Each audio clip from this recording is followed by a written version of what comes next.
edhe ti një pleqëri kemi mashtruhe dhe kemi ra në haram. E lemë bia jote, e lemë ereja, e lemë i rio, të cilët i possedojnë epshet e veta, të cilat i shtyjnë ata për të qfryer ato epshe. Po vllazën musliman, ne kemi bartë si musliman të marri masat preventive, masat mbrojtëse nga haramet, për atë arsye askush prej nesh nuk guxon të thotë se unë nuk tutem nga harami, unë jam i sigurt në vetën time se në qfar do mjedisi dhe qfar do sprove me mafruar, nuk tutem se bina sprove. Kjo është gabim i madh, nuk ka garancë.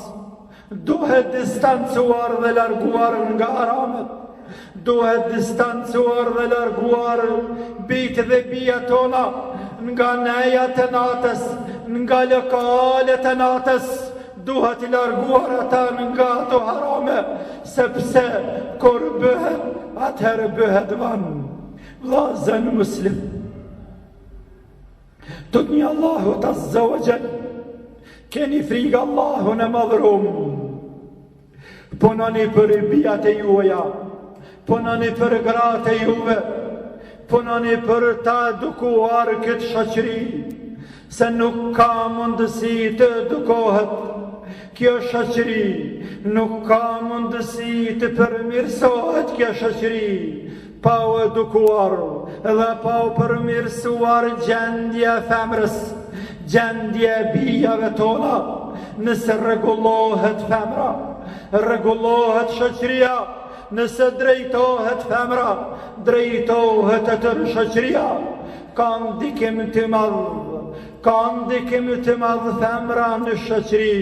Për atë arsye kemi bërë vëllezër, kemi obligim të madh ndaj kësaj shoqërie, ndaj këtij dini, ndaj familjes tonë. Punoni dhe kërkoni prej Allahut azza wa jall të ju ndihmoj. Punoni dhe kërkoni prej Allahut rezultat, se vetëm dorën e tij është rezultati. Pastaj bini istikfar dhe kërkoni falje natën dhe ditën, në veçanti në këtë ditë të madhe të xhumas, për vetën e ju dhe për bitë dhe bijat e juja. Mos i harroni ata në dua, edhe në namaz, sa herë të luteni për vetën e ju, lutni për familjet e juja, lutni për bijtë e ju, lutni për fëmijët e ju. Tirun Allahu azza wa jall prej harameve, të udhëzon ata në rrugën e vërtet. Pra bini istikfar dhe dijeni se Allahu azza wa jall i pranon duat, i pranon lutjet.